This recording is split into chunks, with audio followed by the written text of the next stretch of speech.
Welcome back to the LCS in Game 3 of the day, coming off of a Cloud9 victory over CLG. Cloud9 fans and players are going to feel good about that victory because it puts the pressure on TSM in this matchup here against Team Liquid for that second playoff bye. This matchup itself has huge implications for the standings. I'm going to run through those for you right now. First and foremost, TL, they're first, no matter what. You do not need to be concerned about them. It's all about TSM and where they might land at the end of this. So, if TSM win, they force a tiebreaker with Cloud9. We'll play later for that second playoff bye. However, if they lose, TSM's fate then falls into the hands of FlyQuest. If FlyQuest wins over Immortals in our fourth game of the day, TSM will fall as far as fourth due to head-to-head. But really, get it done here against Team Liquid. Go face Cloud9 in the tiebreaker at the end of the day for second place. Speaking of tiebreakers, we are guaranteed to have tiebreakers no matter what, and those will take place at the end of the day today after our fourth regularly scheduled matchup. Whew! With all that out of the way, gents, let's talk TL-TSM because this is a huge match. Oh, Who wants it? I'll take it. Start. I mean, this is like potential finals preview, and it's so far from how it was back in Spring Split. I'm stoked to see how much the TSM improvement has had. I mean, you got to remember this is also with them swapping Treatz in, so I want to see how good TSM is actually against TL, and then if this is actually what's going to look like, it might be a couple month from now when they're actually playing for the finals. Your eyes are on the same place mine are, Mark. It's the bottom lane. The Treatz versus Doublelift experiment is finally coming to fruition, and this is how Tactical and Core played it yesterday against Empty. Pretty good start for them, but we haven't really seen how this new 2v2 fares since Treatz currently has a 22.3 KDA. Could he die this game? We don't know. So far, no one's been able to kill him in the last 5 games. Yeah, Doublelift did all the dying on the Lucian for him as the cat was parked on the LeBlanc for the carry through. But I had the opportunity to speak to Doublelift after that one. Of course, it was a team strategy. It's great to see Treatz finding form in the bot lane. And probably I think the reason why I'm so excited about this bot lane matchup is because of the fact that Treatz wasn't in the first time these two teams matched up. So it will be a totally different look. Yeah, and when they first match up, I know Doublelift had a lane advantage, but it really was CoreJJ just picking on Doublelift, getting the Bard ults every time. This time, I think Treatz is probably going to put up a much bigger fight, so I'm excited to see some bot lane stuff. And we have to remember, like, Doublelift played the Lucian. I know that's his pocket pit, that's kind of a joke, but he's kind of playing these aggressive AD carries that we normally don't see. And earlier in the split, we even saw them open Varus to play a counterpick Kalista into it, so I'm kind of excited to see what they're going to give TL and kind of see Doublelift, you know, kind of outplay it. You got a quick look at all the teams getting ready. Let's talk overall, like team identity, right? We talk all the time about how TL old reliable. We kind of know what they're gonna do, but they do it very well and they do it so consistently. TSM, on the other hand, feels a little bit more wildcardy. So yeah, sorry, I'm gonna say like I know we've used Jekyll and Hyde before, and I know it's supposed to be the same person, but TL is definitely the Dr. Jekyll, like calm, collected, smart. They have like nice common drafts. You know, there's no really crazy things that happen. Their games are nice progressions, right? Nice gold lead going up to the right. TSM is the Mr. Hyde. They're kind of just crashing, breaking shit. And honestly, like their mid game, sorry about that.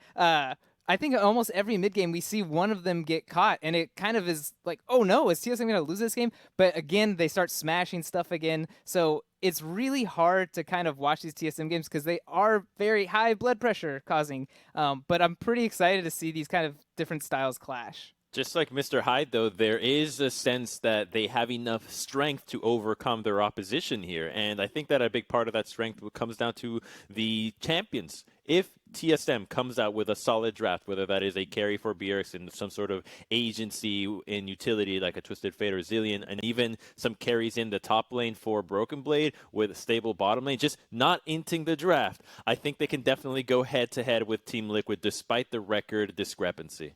All right, top lane. Impact up there in the top lane against Broken Blade. We got to talk about it because the graphics on the screen, it makes no sense if we don't. Impact is a castle, Broken Blade's a gun. What kind of world do we live in? All right, so back in the day when Impact was splitting time with Ray, they were sword and shield, you know? Now they're on different teams. We didn't want to retread the same ground, so Impact is a castle, strong, sturdy, defensive. Broken Blade's a gun, you know? He's going out there, he's clapping kids. The only question that remains is what kind of gun and what kind of castle, because it sounds really lopsided in favor of castle initially. But is this a rail gun? Is it a sand castle? It really depends on what they're actually bringing to the table, because sometimes Impact is a little sus. I'm telling you. A water gun too, right? It could be, it could be a water fun gun. time up there. Right. Water gun on a sandcastle would actually be very effective. Oh, that's yeah. But okay, Broken Blade is not that weak. I would say it's more of like, the revolvers where you can like spin the chamber, but you only have one bullet, so the chances of it landing on that bullet aren't very high. Russian Maybe I'll give him like 2 Those or 3 are all bullets. revolvers. He's getting more bullets in there though with the Akali and the Irrelevant. Yeah, more there bullets. you in go. there. But there's a chance that nothing fires. That's the point. He's been improving. He's been getting more bullets in the chamber as the split's gone on. I actually think he's been playing a lot better. And Impact, at the same time, has also been adding more wrinkles into his champion pool with the Shen coming in. And so I actually think that both them are actually playing the best they've probably played all split long here at the end for the top laners. Taking a look at that one. The other big matchup that we have to look at, though, and we talked about it at the top of the day, is the MVP battle in the mid lane. MVP decider, rather. We've got Bjergsen on one side versus Core on the other, is what I intended to say. I think it gets settled here. If Bjergsen can put up a crazy performance and just card carry TSM over what CoreJJ can deliver, because pretty much every time CoreJJ plays, he always actually turns up. So I feel like it's going to be Core favored right now, and it's up to Bjergsen to show an amazing performance to actually take the throne from Core. It is something, though, where if Bjergsen does pop off in this game and carry them, he actually gets one more stage game to really, put himself into the voters' minds, because, with C9 winning, it would force that tiebreaker. So then he can then beat C9 and really prove, hey, we're potentially the hottest team in the league right now, and I'm the best player on the hottest team. I think that could go a long way to solidifying him in people's minds. Now, you as analysts also have some skin in the game here. This is our weekly wager. I'll remind fans at home that that probably was the one who threw out the vote for TSM, whereas the other two are thinking it's going to be Team Liquid. Either way, the loser of this will be donning the clown attire in the post-game segment. You still feeling pretty confident in that prediction, probably being the only TSM rep? Yeah, I got to shake it up, and I don't really trust Mark and Crumbs' prediction style. So we'll see how it goes. Our style? You cramping on our style?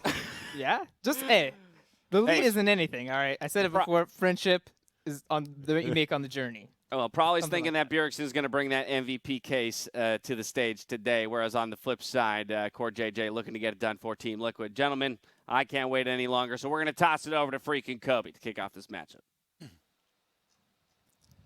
Thank you very much, Dash, and of course the analysts, and thank you so much for being color-coded. We are not, because we have better style than you, and that's okay. Now, speaking of styles, it's opposites here in this one. Team Liquid have the least unique champions played in the Summer Split, and TSM have the most. For example, Treatz in 7 games has played as many unique champions as CoreJJ has in 17. For just, one of the many examples here in this one, these are, of course, 2 incredibly strong teams, only 2 wins apart in the split right now, and TSM are fighting for a playoff bye. With Cloud9's win just last game, TSM must win to tie-break them, which would give us an absolute banger to close out the day, as those teams would then fight for the last playoff bye. Team Liquid have already locked first off of a stellar second half of the split. I think it's really interesting, too, that you're bringing this stat back, for Team Liquid right now for this team, because TSM have done a lot of experimenting and testing different champions, especially Bjergsen, trying to adapt very quickly, and they have a lot in their arsenal for champion select. For Team Liquid, since they're already locked first place, I don't think they are the ones that need to show anything that they might want to save for playoffs. So to me, champ select is even going to continue the analogy that the analyst S was talking about, where Team Liquid just want to stay sturdy, stay strong, and show what they've already shown previously in the split, not giving anything away, and try and defeat TSM that way. Whereas TSM might be more willing, especially on red side, to reach further into those variations of champions that they have shown already in the split, to try and come up with the win here, force the tie with Cloud9, and get themselves a bye. Already starting out very standard with the Ashe pick here for Tactical. Sure. Third pick of the split for Tactical on Ashe, and I actually think this, more than almost any other split in the LCS, the buy means a lot. And so the reason is, and this happens most splits, is there's a new patch for playoffs, which is 10.16. It has Volibear nerfs, things like this. Like there's a lot that does shake up in 10.16. That a lot better, things like that. Yeah. But the really big thing is so that means that if you are playing the first round, right, if you're seed 3 through 6, you know, you're going to eventually face Team Liquid, but you have to show a best of 5. You have to show what your draft priority is, what your play style is on 10.16, and TL can watch and pick and choose and say, we don't think you have a good handle, we'll play you first round, that same, or second round, right? That feels really good for us. TSM would also like that luxury of getting to watch Cloud9 and FlyQuest play each other, and the extra point added is, I think the top 4 are all really, really, really good. TL, C9, TSM, FlyQuest, they can all beat each other. It's not like TL's just gonna win the BO5 no matter what. It's important, and for TSM the same, to make sure that you're ready to go against your likely opponents here, and so I think the extra scouting is really, really valuable. TSM, again, must win to have a chance at that playoff bye by tie-breaking Cloud9. Now going back to the game itself, of course, we see TSM add more to the roster with Xayah, Rakan locked in to face Ashe in the bottom lane against Thresh. Yeah, I mean, that's all the reasons I'm so excited and been looking forward to this game all week long. I do think that this is going to be a TSM answer of jungle here, so you don't have to show your mid laners or your top laner yet. There you go. You just get the jungle answer. Spica has had some of his best games, honestly, on Lee Sin, even though a lot of people are critical at the scaling for Lee Sin and the plays that you have to pull off later. You already are showing Xayah Rakan.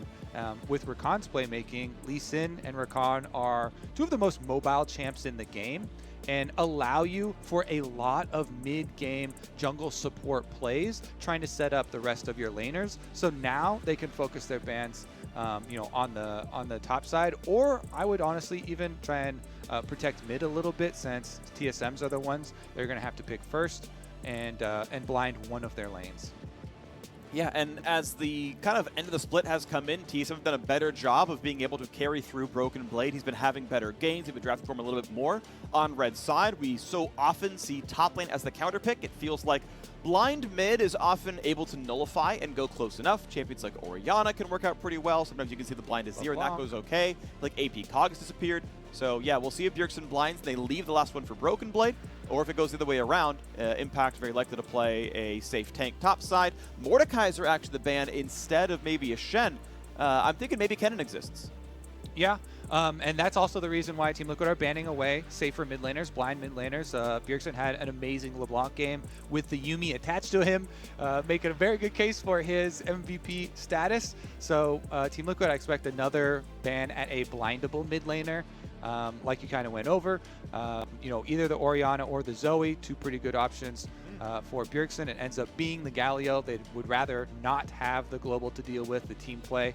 And that does leave open the Shen you're talking about for Impact, but I very much doubt that Team Liquid want to blind pick the Shen, and assuming here TSM pick their mid laner for Bjergsen and save their counter pick for Broken Blade, who has been so willing to take kill lanes in the top side. What's it going to be? Zoe does come through. You mentioned safe blind mid. That's going to be the pickup. We'll see what Tia wants to do for themselves. Even though Shen is, you know, I mean, really every top player in the game has counter picks. I still think Shen is one of the safer ones to go for overall.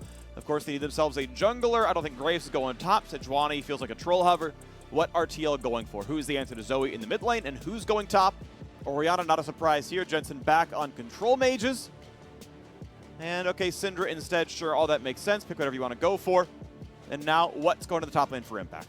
And I actually like the Syndra way more than the Orianna here, because looking at Team Liquid's comp in isolation, you're like, okay, yeah, you know, whichever control mage, I don't really care. But for TSM, Syndra is a really good counter to Rakan. Syndra can stuff Rakan engages and 100% to 0, either a Rakan or oftentimes Lee Sins that have built offensively. So if they stick Jensen here, you know, with this Syndra duty, if they're able to get him through the early game without getting a lot of interference from the Rakan, from the Lee Sin, you get to the point of Syndra where you can easily one combo either of those engaged choices for TSM. Your scatter of the week is just so good versus Rakan. It requires very good timing and very good, you know, vision and scouting, but that is what we're going to get. The Shen does indeed come in. No surprise there for impact on the top side. And Broken Blade answers with the Gangplank. To me, the champion is a good answer to Shen, and theoretically, but I have been very critical of Broken Blade's specific Gangplank play. I have fielded a lot of criticisms from other pro top laners about his ability to actually carry later on into the stages of the game with Gangplank and put out as much damage as other Gangplank players. So I'm going to keep my eye on him, see what he can do this game, if he can prove them wrong. Well, he's 1-0 with it so far this split on his single game played. We'll see if he can carry that performance forward. TSM again fighting for a playoff bye. With a win, they tie-break Cloud9 at the end of the day. With a loss, they sit and wait, and they can fall to 4th if FlyQuest beat Immortals. Their fate is out of their hands. TSM between 2 and 4 can be decided off just this in the next game. That is one thing to keep in mind. Of course, FlyQuest can't get top 2 anymore. C9 already got that win, but that was in the running earlier on in the day. And that's going to be the other stakes for the future games. So TSM fighting for that spot. TL at this point, it is tune-up. We know that they are getting first seed. We know this game does not affect their specific spot in the standings. And we know they're not playing the first round of the playoffs either because they have the bye. They're going to wait and watch for who the better teams are in the upper bracket regardless. But how good can TL look in their last game on this patch, their last game of the regular season? 15-3 would be the best record TL as an org have ever gotten in the LCS. And after a catastrophically bad spring split, to turn it around with Tactical joining the roster, Broxah being here full-time, I guess, to be fair, Tactical playing full-time. He played a few games last split. Jat joining as the head coach. TL have turned a bad spring split around back to their winning form of 2018 and 2019. Yeah, I mean, it is a tune-up game for Team Liquid, but also, and I think even more so, it is a grudge match here. Doublelift did not leave Team Liquid on the best of terms, despite both sides saying, oh yeah, mutual, we both decided this is probably better for both. And it's not just one side of the bottom lane that has been traded here. This is a very incestuous bottom lane. Tactical used to lane with Treatz on TSM Academy as well. So both support players trading both AD carry partners over to the other side, and both of them looking to prove that they are the better bottom lane. Now, there is so much ego in this bottom lane matchup for both sides. Both of them have been very active on social media, even though they are friendly about it and on cordial terms. I love to see matches with extra stakes attached to them as far as the trash talking goes. Yeah, they won 2019 spring together, and now they're doing battle here into this one. I do want to give credit. I know one meme we get from the internet as they fight back and forth. Really good early trading, actually. Good play. CoreJJ doing a great job down there. One of the internet memes about TSM is calling TSM the talent suppression machine. You know, they pick up players, they don't last very long, and it goes really poorly. Treatz feels like the first really sort of homegrown TSM talent where he played on Academy for them for, a full pretty much 2 years, got brought up, and he's been actually really good. Part of the TSM resurgence has been Treatz coming back in on the roster, replacing Biofrost, and he's got like 1 death across his last 6 games or so. Like, he's done really, really, really well for the squad, and I mean, as part of this team, can easily help carry that team to 2nd place. Yep, definitely true. He has not died in the last 5, so we'll see if Team Liquid can deliver him his first in quite a while.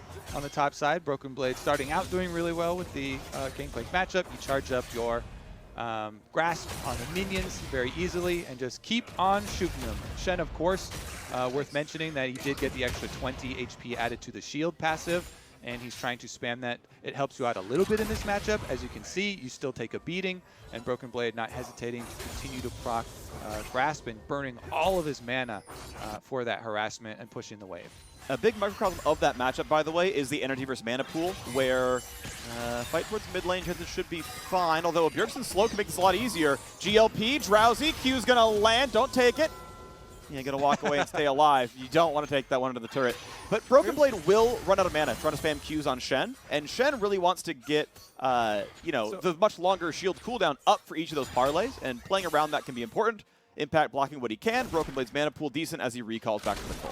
that's why the strategy for this lane, for the Gangplank, is to push the wave while you're doing it. So basically, you expend all your mana, you go super heavy harass, you shoot them on cooldown, proccing every grasp that you can, every 4 seconds, harass them as hard as you can and push the wave, and then you recall and you refill your corrupting potion.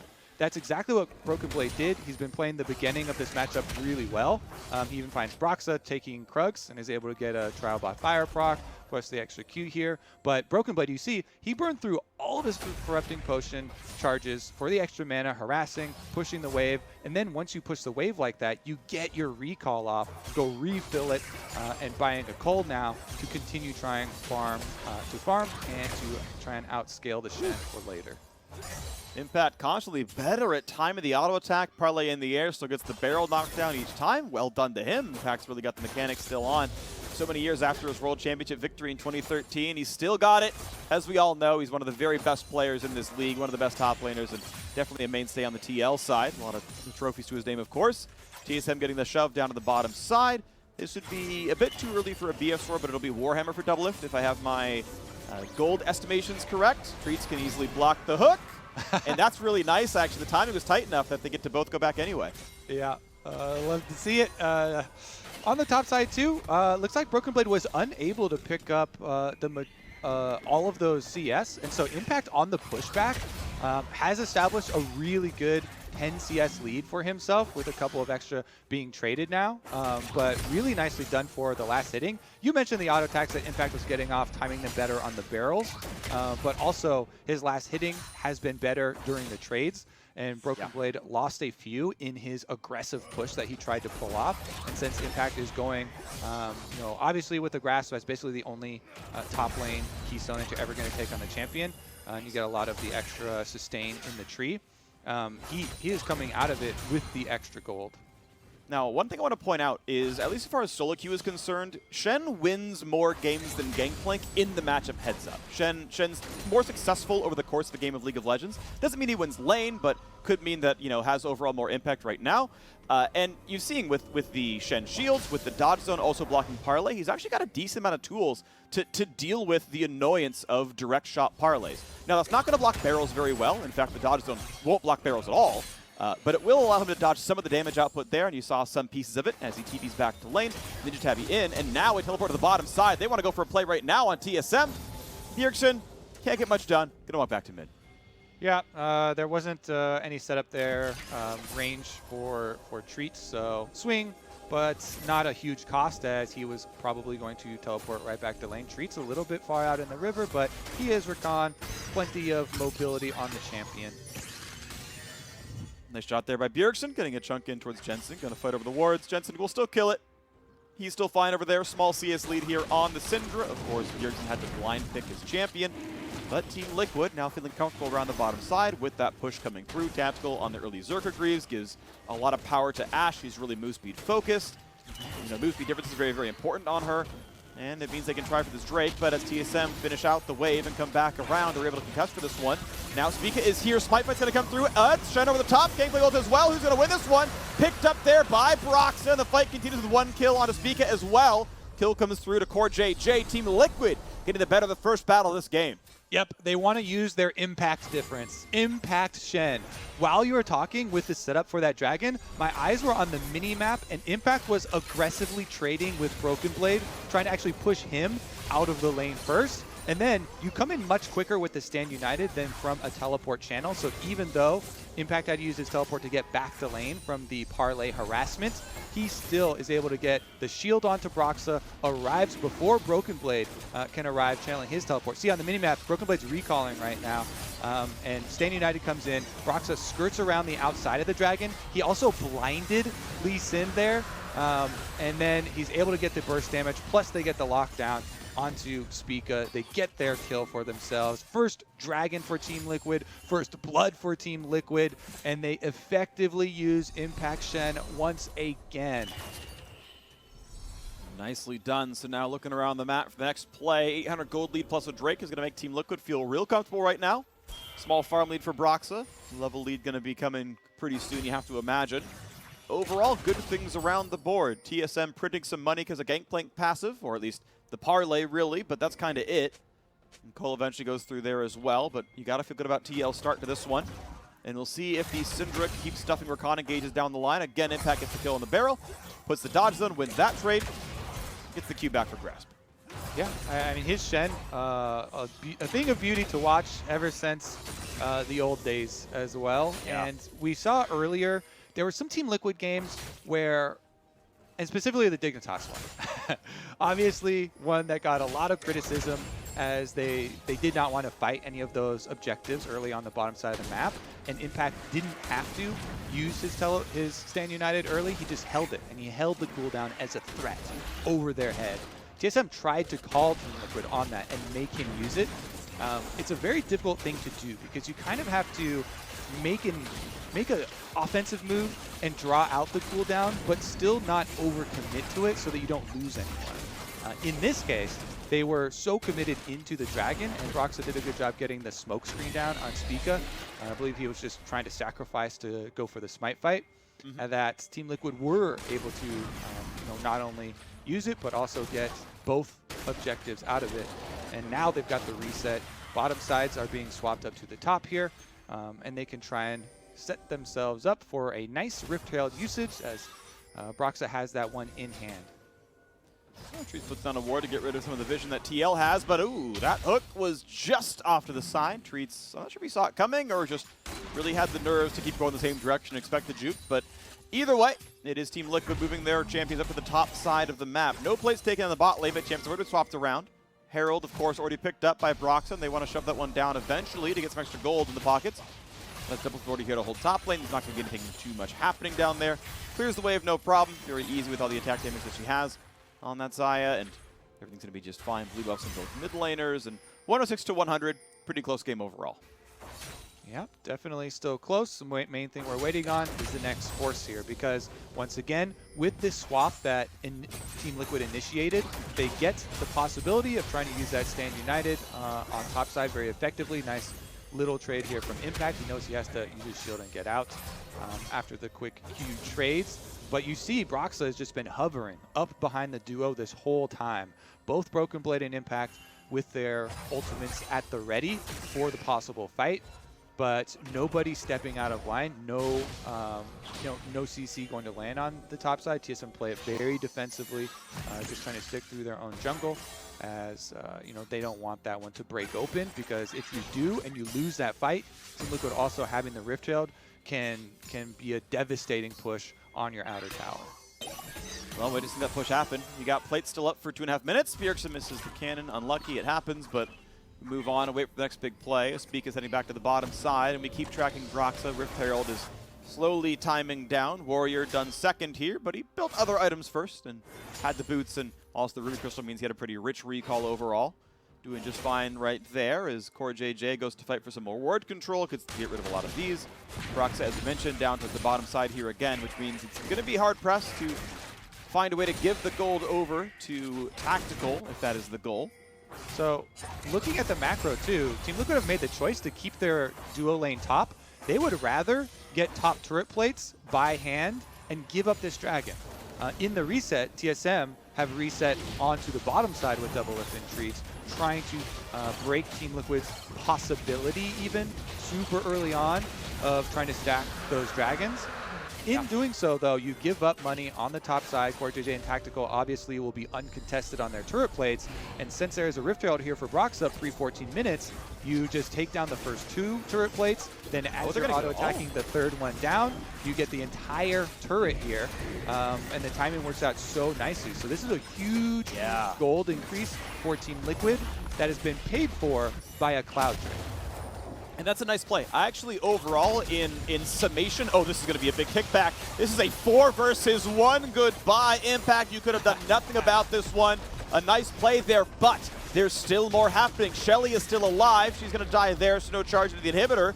But TL get 2 full turrets, including first turret, including 5 plates as recompense. Now, that said, because bot lane has no defense either, TSM are also getting 4 plates bot side, maybe a 5th, and maybe their own turret kill here as well. So, end of the day, it is still plus at least a turret on the TL side, but a kill and a Drake on the TSM side. And it looks like, yes, this turret's going to fall as well. So look, Both teams got 5 plates. Both teams got the outer. The trade was top lane tier 2 for a kill and a Drake, and that feels not bad for TSM.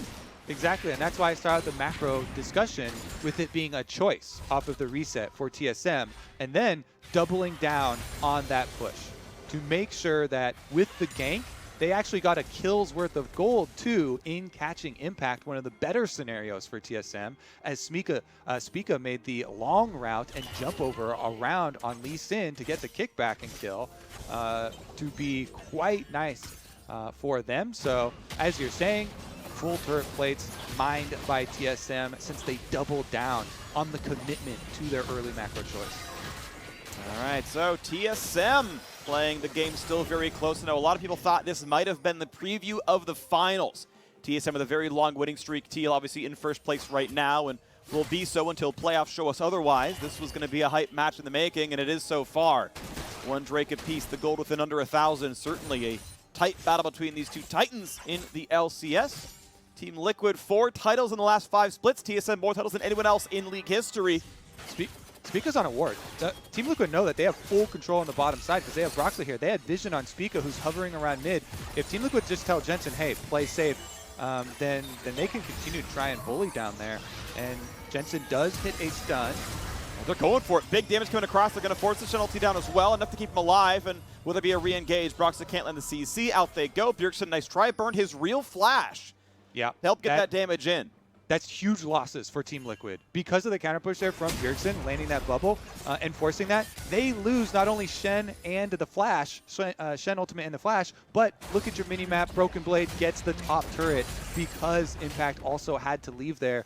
And those are the downsides of having to use your Shen ultimate in the defensive positions. The shoot button has been pressed. It's at a cost. That thing is not free. And the top tower taken by TSM in payment. But really, the credit does go to Bjergsen in the mid lane, forcing that. Him and Spica pressuring on Jensen to get the cooldowns and get the pressure opening on the map. All right, the wave's going to be clear to the mid lane. TSM to a gold lead here into this one. 200 gold ahead right now. After bleeding first blood on the first Drake, have found a lot more to do in the mid game as we crest 16-10 into the game. Second Herald is up. TL got the first. It got them a big push topside. Spica just throws at the Q. Not going to try. Not going to lose his life for the chance at a smite. So we'll see what turret TL kills down the line. Easy blue hand off to Jensen as Broxah does some leashing. All 5 of TSM, though, are in mid, and they're here first.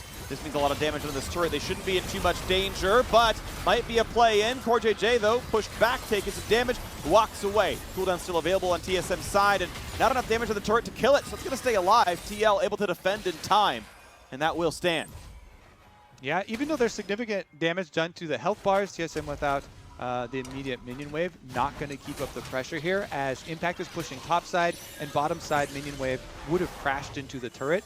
So both sides paying attention to the presence of their side lanes. Doublelift does not want to give up that juicy double stack minion wave on bottom side, and Impact trying to continue to keep pressure, because even though he doesn't have his stand united, his teleport was at the ready. He could join the team after getting the top side pushing. So that's why you call a stop to the fighting towards mid, stop to the pressure on that tower, and you turn your eyes towards your reset into Dragon. Control wards picked up by 3 of the members on TSM, 2 of them on Team Liquid, and they use their second Rift Herald to break an opening. This looks to be enough damage. If the turret's at half, it'll die to a second Herald. That's going to be enough damage. Down it goes, and the gold gets closer yet again as TL picks up their 3rd turret of the game, tying the game in that regard. Gold-wise, I should say. They're up in turrets right now, 3-2, and now fighting over the bottom river. Now, they have not been able to shop with the gold they just picked up. That can be a small piece here. Treatz wants in, waits out the play. Can't find a single bit of crowd control, though, as TL definitely kites back. And now TSM are going to go for this play. They're missing a couple of ults, but they still feel comfortable to start fighting this Ocean Drake. Doublelift on Essence Reaver with some crit over the top. Tactical arrow back up at about 5 seconds. TL are pushing forward. CoreJJ not going to take the damage. Bjergsen finds the sleep, goes to the play, stolen again.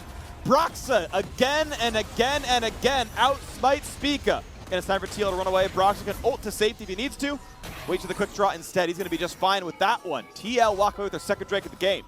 Broxah gets it again, and meanwhile, they had Impact called over with the stand united. So once again, TSM in a do get the side push at the cost of a dragon going to Team Liquid. Now, I want to take a look at it again and see if it was a combination here. So Tactical respecting his old lane mate. You see the early flash there? He preemptively flashes before Treatz goes in with the W. Treatz not wanting to expend an extra summoner to close that gap on top of it. But that was very close, and now Tactical without the flash. But Broxah slips into the back of the pit. TSM want to go for the 50-50 here. Stand United is on him. It's the end of the line, plus the smite combination going down there. Spica didn't get his off. Meanwhile, of course, the cost for using your Stand United to make Broxah confident in going for that Dragon Steal, confident that he won't get immediately turned on, is that they got a wave pushed up, but no damage to the turret. So Team Liquid pretty happy with that steal. Doublelift can feel comfortable in mid lane. He's got flash, he's got cleanse, and of course the ulti up on the Xayah. FLICKR cannon gives him 1 auto, has to still put in 3 to knock it down, and does so pretty easily. I'm personally a fan of IE second for pure DPS, but we're going to move off of AD carry builds for now. It's old hat right now. TL pushing out the mid lane yet again, or at least looking for the wave in a second as they kill off the wards. Big farm lead. Oh, nice. Yep. Couple of barrels. Impact getting some extra money.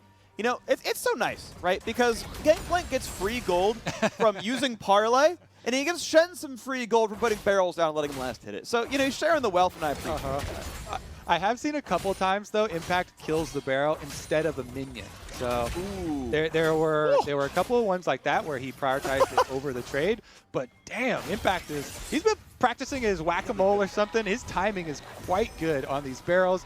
Obviously, Shen actually has decent attack animation and decent attack speed, but he's been very good at it. Really impressive stuff by him. So, look at this. Very, very close game here. We'll say gigantic farm lead to Broken Blade. Of course, he has been often stuck over in that lane as Impact ults over. Broken Blade gets a turret, gets a wave or two, shoves it in, does whatever else. But it's keeping the game close. Because ultimately, at the end of the day, Team Liquid have still done a very good job of pushing. They have gotten more Drakes overall. They've taken the Heralds. They have done a lot in the objective game. And TSM keeping up mostly via farm. So now we'll see what comes through next as Max CDR is in for Broken Blade. It's the more spellcastery build. You can go IE second. I'm not saying you have to, but it is more damage if you do it. But getting Max CDR instead. And now the table. Oh, just barely. Nice little dodge there by Treatz. I mean, we talked about it at the beginning of the game, but here's the engage. Double stun comes across over the top. The rest of the team, this could be a kill, a charm, into a knockup. They're going to go for this fight. TSM, they've already got a 1-for-0. Treatz burns the stopwatch. Just barely double stays alive, but Impact trades one back to the knockups again. Another 1-for-1. This is a 3v3 now on the map, but it's TL's time to run away. Bjergsen goes in for more, looks for the sleep pretty soon. He looks for another paddle star, going to look forward. Can he find Impact? With the lantern, he cannot. Out they go. Again, the fight is equally traded 2-for-2. AD carry or support in jungle versus AD carry in mid. Different roles on both sides. Now back on the map. Nice little barrel chain there. Impact a bit low. Yeah, and Bjergsen still has a flash too. Bubble doesn't land enough, so Impact will be fine. Nice dash away from him, and it is a reset. 2-4-2 in the middle of the game. Freak, this game, the pressure is just building so nicely with all the early choices that they traded. Here's another look at the arrow being dodged by Treatz. Nice dash away from him, and the counter engage. Good ultimate from Broken Blade, gets the slow down. Spica goes in, even kicks out the Graves that has Shen on top of him, and allows Doublelift to go so aggressively. He just ults in onto Jensen. Tactical tries to fight off Doublelift with the Ashe, but since Tactical doesn't have his flash from the earlier burned flash in the Dragon fight, he can't get out after being in the middle, trying to dish out the DPS there, and then they end up trading those 2 kills. He still dealt a tremendous amount of damage, but Broken Blade with the ultimate and with the barrel chain was the big one for TSM to get it all started. Alrighty, so once again around the map, it's again a close game, exactly what we expected. A preview of what many believe to be the LCS finals of this split. TL back on form, TSM back on form for the first time in so terribly long. It had been a lot of disappointing years for TSM where they, I think, made one final across the last 3 years or so, but now looking to be ready to go again as Broxah is here to knock down Baron Nashor. A little bit of damage, but TSM on the other side of the map, they're able to easily just quell any look at that Baron and instead grab this Drake, no problem. 2-2 in this scoreline. And imagine if Broxah had not been able to get both Smite steals, TSM would have Dragon Soul already. And honestly, that was a really good call. Another good setup from them, because if you split and you have double scryers on the top side, then you can just continually check the Baron, and they have Spica / Broken Blade, who have teleport and a global ultimate ready, secure that dragon. Now 2-2. This game is, not to mention everything that goes into it as far as standings implications, but I've just enjoyed the back and forth from both teams. A lot cleaner of a game than we've seen for most of the year. Yeah, totally agree. This is, I think both players know it. And I'm happy that TL is taking this game incredibly seriously. Even though they do not have playoff standings on the line, they are already locked first. They are playing this game to win it. They're playing with respect. They're not doing, limit testing as we had it out of Golden Glue in a couple games ago. They're playing this game very, very well. And TSM, obviously, they know what they're fighting for. Playing very much as TL's equals in this game. Broken Blade just shoving down a couple of barrels to deal some damage. Items still coming through for Spica as Black Cleaver is now done. And we're going to see Broxah moving towards his own death stance to keep that scale going. Very slightly ahead on the Graves, as you expect. The better farmer in this jungle matchup. So now I want to turn my sights forward and look into the future a bit here, because this is where the game really starts to get interesting. You start to develop a power difference for the split push on the side of Gangplank. Shen has a ton of wave clear that Impact has invested in his build, going for the Tiamat on top of his Sunfire cape. But since Broken Blade hit the 2-item power spike with his Essence Reaver plus Trinity Force, this arrow does land, and Doublelift doesn't want to take any chances there. Cleanses early so that there will be no follow-up death sentence. But that does allow a little bit of first move for TSM. As Broken Blade, he tried to AoE the wave, push back Shen a little bit, and then make a possible move towards mid. Impact then can slip in, make use of his great AoE with Tiamat Sunfire, pushes right back, and is going to try and get that last little bit of a push for Team Liquid so they can get their vision deeper. And that slow cleanse from Doublelift was, I believe, intentional. That's not old man reflexes. That's him saying, do I need to cleanse? Is there follow-up? Okay, Thresh is coming. Okay, yeah, he's going to be in hook range. Okay, let's cleanse and walk away. Like, so that can be beamed on. Like, sometimes you'll see slow summoners. It's like, okay, you should have flashed or cleansed earlier. That's Doublelift having the space to react and saying, okay, yes, I have to burn this. So, smart play out of him. It does mean the cooldown's still going to be down for about 3 minutes. He's going to hope it's back in time for a climactic fight. Cleanse will be down for the Ocean Drake if that is fought over instantly. So that is one thing to keep in mind, that will be a summoner disadvantage, as Tactical will easily have the arrow back up. And so we'll see if that comes through, but the game's still very close between these two teams. IE done. Great 3-item spike now for the Xayah. Similar spot for Tactical, but not there just yet with less farm and no kills. And it's going to be an exciting dragon fight as well, because everybody has full summoners available to it. And the solo laners are approaching their level 16 for the split pushers, Impact and Broken Blade. But step number 1, obviously, you're going to still have to keep vision over the Baron area, because you don't want to give that up in a over-focus on the dragon. So you have to split your vision a little bit. TSM are doing it first and trying to set up with some of their wards through the jungle leading up to it. Bjergsen even getting a little pressure onto Impact. And that would have been a 3v1. No one was going to be in range to help Impact easily. If that bubble lands, if he doesn't sidestep that one beautifully on Impact's side, that might have been a kill on Shen. He would have respawned in time for Drake, but it would have meant maybe top lane tier 2 takes a lot of its damage. As it is already, they're doing good damage there. Bot lane split push for Jensen. He has TP if he's needed, but bot lane outer drops. Top lane tier 2 still dies because TL aren't dedicating the resources to it. TSM still have a full minute until the Drake spawns, which they got plenty of time to recall with their newly gotten gold and look for a play. Jensen also on this side of the map, able to go for a blue buff there, so find something else to take away. And we'll see now, 43 seconds till the Drake spawns. TSM not going to be able to take that recall, except maybe just on Broken Blade, who will be picking up a BF sword and so. Okay, it's actually going to be towards the Sterix Gauge pickup with the pickaxe and the Jarom's fist there, so some extra damage, a bit of extra health. Gonna make sure you can frontline a bit better, as there's not a lot of true tanks on TSM's side. All right, setup is huge for this, because if Team Liquid can get their vision established first, then they have such a big advantage. Your Syndra keeps your eyes on the Rakan. Syndra's, one of her big jobs is stuffing Rakan engage. If you scatter the weak, stun through the Rakan, you can very often just 100% to zero that Rakan. And the Rakan, it puts a lot of emphasis on their ability to make the long range quick engage. He flashes for it. Box comes up, double knockup. Battlestar's not going to land. Treatz has to watch out. He's running out of health, and he could not Zonia's in time. He was CC'd during the ulti, but able to get away. Gets the heal back on. Sleep in the front line. Impact. He is so thankful he is tanky that would have killed any other champion on the team. TL low on health bars, TSM the same, but they've got the river, so they've got the honey fruit. And Treatz back up to about half HP, can queue off the dragon as well and get the health bars up. TSM going to feel comfortable right now.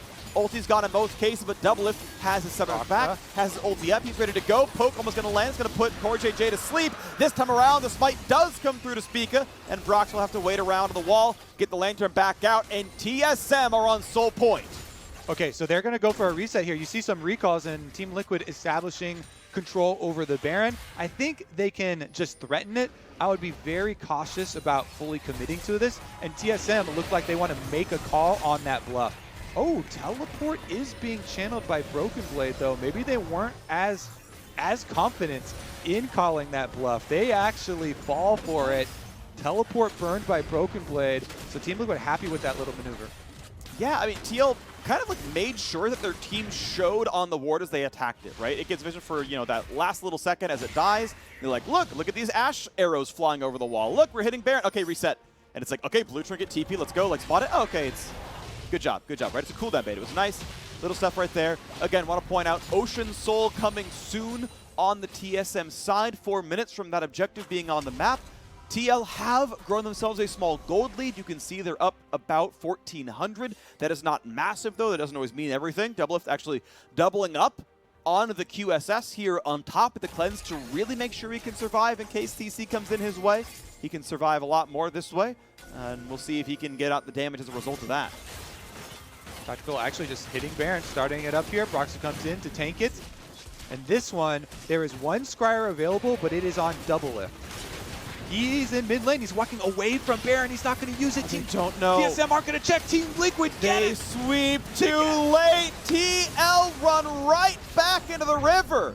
And TSM said, we're going to clear waves on our side of the map. The sneak comes through. TSM dropped the vision, and Team Liquid with a punish for that. Caught him sleeping there. Team Liquid.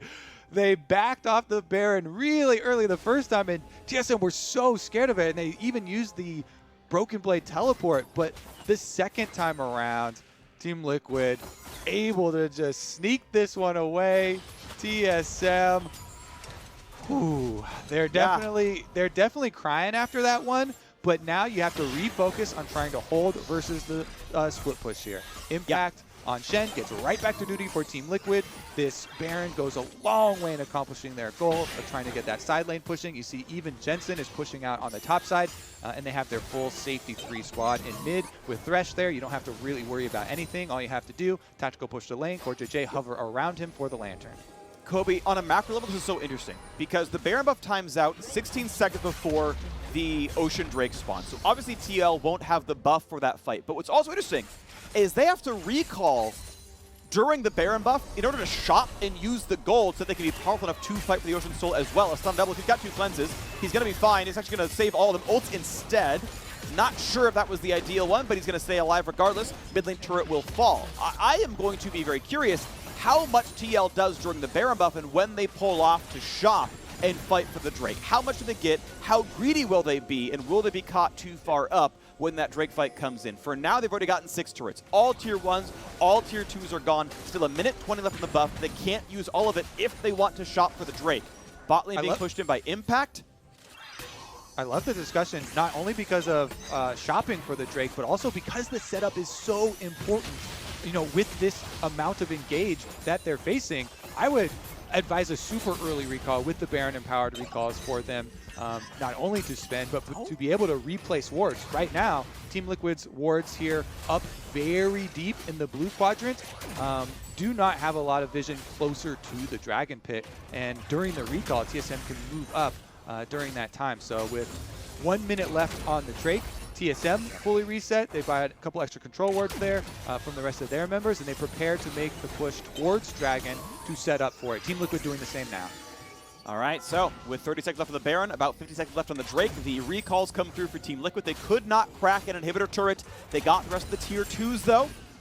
And now this is going to be their setup here. Of course, top lane tier 2 taken a while ago, and actually, I'm seeing a TP spent top side. Of course, Impact, he's level 18, he's got 1,000,000 armor. He can ult in and use the last 10 seconds of Baron buff to force TSM top side when no one currently has teleport available. The Drake spawning in 20 seconds. Broken Blade will have it for the Drake, but now, as you mentioned before, right? Ulti from Shen is faster than Summoner TP from Gangplank. Shen can always taunt to stop the TP from Broken Blade, and then, you know, Broken Blade can't do the same to him, so possibilities are there. 5 seconds on the Drake. If TSM get this smite, they get Ocean Soul, and they close the gold lead with that regen, functionally. He's teleporting. Right now. Okay. Teleport is gone. As I mentioned, the TP can't be used, but Impact has to be careful because Broken Blade can ult into the fight. Impact might have a hard time doing this. He's going to try anyway and just take the damage. This is an outright 5v4. It's time for Spica to find the smite. There's a ward in the brush. It is an outright 5v4, but TL are backing off and giving TSM some space. Back in the pit they go. Smite! Grabbed crucially by Spica, and here comes the battle. Broken Blade not yet in the fight, though, so Impact taunts in. They catch Bjergsen. Doublelift on the way out. He's going to have to ult soon. When's it going to come down? Finally pops into the air, looks for the root. When can he flash away? He can't do it at all. It's 3 kills picked up. Only now can Broken Blade even try, and it's not going to matter. Why even bother? The spike comes through, but TL get 4 kills, and it's time to crack the TSM base. TSM get the Ocean Soul, but at a tremendous cost, Freak. 4 kills plus gonna be maybe half of their base. With these death timers, Team Liquid will lay destruction to the TSM base. 2 crucial mistakes, dropping vision and losing respect of Baron, and then fighting the 4v5 when Broken Blade could not show, and they're going for the turrets. Team Liquid looking to deny TSM that buy. Cloud9 fans cheer. C9 will be the 2nd seed in playoffs. They will get that bye alongside Team Liquid. TL 15-3, the best they have ever done in the LCS. The top seed in the playoffs looking for their 5th LCS title. There will be no tiebreaker for 2nd place today, Freak. Cloud9 fans will also be rejoicing with that Team Liquid victory. And my goodness, TSM, they force on the dragon, and Broken Blade was walking down after having his teleport burned, so I thought they were going to be fully hands-off, but they go for the smite fight. They get the smite, but at the cost of the entire team and the entire game. Yeah. What a way here for Team Liquid to just lay a stamp on it. Heading into playoffs, there was a huge grudge match between both parties of the bottom lane, and Team Liquid, they do get the last laugh. Well, at the end of the day, we're going to see FlyQuest face Immortals, and FlyQuest can usurp the 3rd seed by taking that win. They already own the head-to-head over TSM, so FlyQuest can beat Immortals, the last place team. TSM drops to the 4th seed, and they're going to sit and watch that game play out. Regardless, TSM are done with the regular season, and they are playing the 1st round of playoffs. TL and C9 get the bye. FlyQuest can look to reach up to 3rd. Now it's time for us to take a quick break. On the other side, we've got the Verizon post-game interview with Broxah, so we'll see you there. Look forward, hit the gas, focus on the road before you. The Honda Civic, with standard Honda sensing. It's fun, always.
Welcome back to the LCS, everyone. Another Verizon post-game interview for you, this time with Broxah. A wonderful performance again, Team Liquid. Continuing, you already knew you were in that #1 seed going into this, and the casters were talking about maybe some security that gives you going into this game. I want to know how that affected you when finishing out the regular split.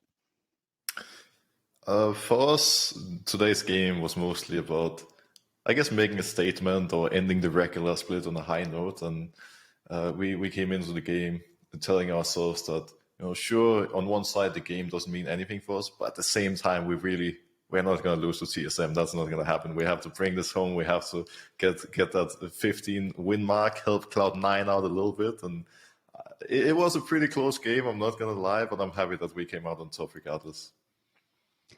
In terms of the scoreboard, looking at it, it was a close game, gold being tied for a lot of it, turrets, things of that sort. But one of the things when it comes to your play and what's been leading to these victories, you have such heavy objective focus, a lot of heralds being drawn, making sure those turrets are getting taken down, and a lot of smite fights. So I just want to get your thoughts on your approach in the jungle position when it comes to facilitating a Team Liquid right now, being that you have such this objective focus.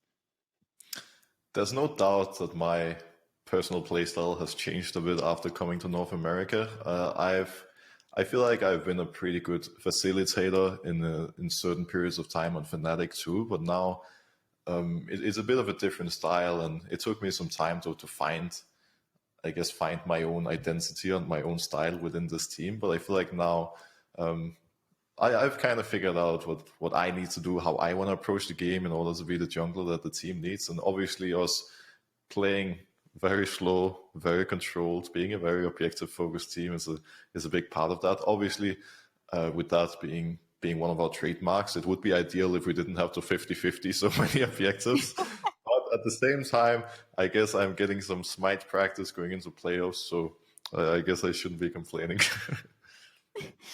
I know that's been such a focus for you and the rest of the team, finding a way for everyone to synergize, figure out your role. And it was cool seeing in the fights particularly, right? Having someone like Impact on the Shen and what that contributes, but also how it affects how you are playing. When you're in these team fight environments, how are you feeling about the level that everyone is playing on Team Liquid? And that is not just a CoreJJ over in the bot lane making an impact, but everyone here showing their weight.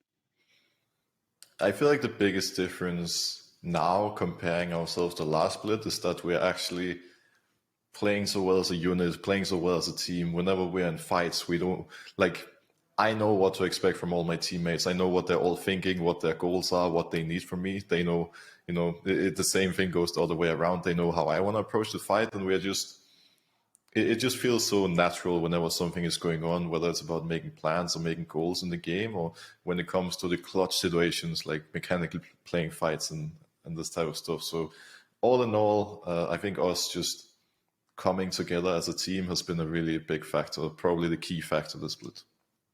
And then coming together, it makes Team Liquid a natural fit as the #1 seed in the playoffs. Broxah, thanks for stopping by. You're welcome. Plenty to break down from that game and everything that we've had so far today. So let's send things over to the State Farm analyst desk to break it down.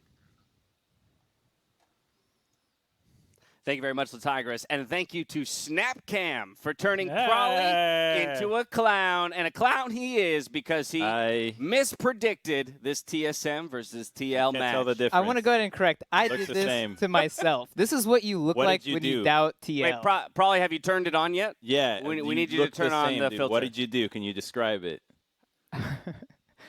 You guys not see this? No, of course Lovely hair. I demand to be taken seriously. On the desk. Come on, guys. We're supposed to be cohorts. That'll never happen. Yeah, I thought you were trolling when you picked TSM, but apparently you want to be taken seriously about that. I don't know why you would. TL's clearly the better team. Quite clearly.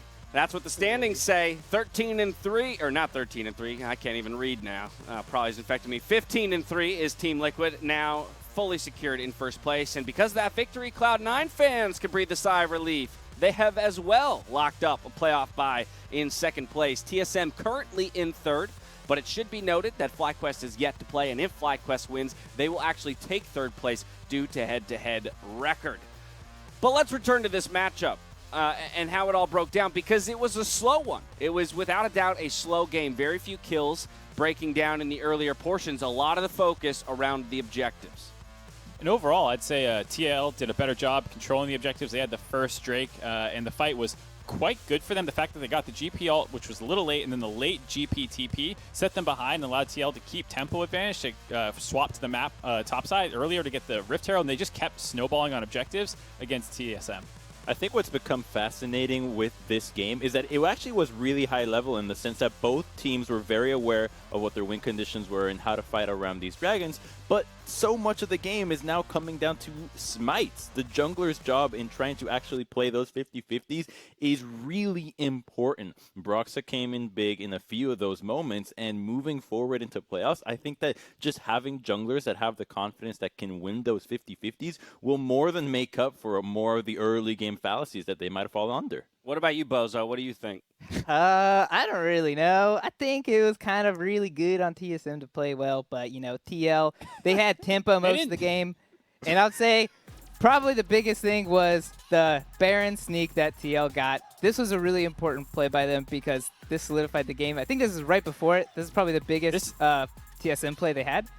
I mean, this is just a sick team fight overall. Everyone played super well. I mean, the kite forward from Tactical not only dodges the barrel, but pushes Doublelift back out of the fight and chunks out a number of other members low. If he kites backwards there, I'm pretty sure TL get wiped and potentially lose the Baron, but he traded his life to not only get some kills back for his team, but protect them from that horrible situation.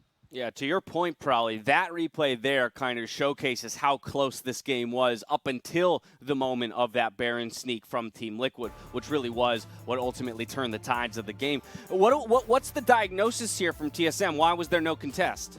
I mean, so TL kept a lot of tempo in this game, which was good. There was a lot of resets, but Treatz's warding pattern, he warded that top bush, but he didn't drop a pink or a green ward in the Baron pit, and what this would have done would have forced TL to spend their time clearing it, and they would have seen, okay, Team Liquid's grouped up there, but instead they go top and bot without Baron vision, so they kind of opened up a 1-3-1 map, kind of, where they were catching both side lanes at the same time, but they didn't have mid control and they didn't have Baron vision, so it was a strange macro decision from TSM to not be more scared of Team Liquid's ability to just burst the Baron. So then what's the consensus coming out of the game? Because that was very much a pivotal moment, and I know there was that last stand by TSM down by the Ocean Drake, picking up the Drake but losing the fight on the back end. Crumbs, I don't want to get too into the weeds with that fight itself, but how do you feel coming out of that game and looking towards playoffs about our three top teams? I feel very good about Team Liquid. I feel like Team Liquid has actually been the one team that has spent the entire split working on how to play around objectives, because it really showed there was no rush in the low kill score. They were just playing their solid game despite all the pressure being on top of them, and they didn't falter, unlike TSM. So it feels to me like Team Liquid just had a very strong idea of what they wanted to work on from the beginning of the split, with the limited champion pools, with making sure that they always played the same consistent kind of game. And it is now that we're starting to see, hey, all that work is paying off because no other team can take them down. It was an interesting game for sure. I think TL has shown that they're going to grind you out over the course of a 5-game series in playoffs, and TSM had the skill to go toe-to-toe with them, but not quite the macro awareness to keep up as all these other things were going on. So I would be interested in them taking a more aggressive game plan. GP is not at all this, he is a carry, but it's not an early game champion at all. So I think TSM still has other avenues to explore in playoffs. I wouldn't write them out yet, but I think TL has cemented themselves as the favorites. Yeah, I'm very excited to have three strong teams entering playoffs, possibly a fourth here with FlyQuest even making the conversation very interesting. That said, we're going to move on from here. So for your own webcam filters rather, for family calls or work meetings, make sure you check out snapcam.com because they are the real MVP, setting us up right here with Prolly, making him look the way he thinks. Now, there's one important matchup before our tiebreakers, and that's FlyQuest versus Immortals. Right after this break, don't go anywhere.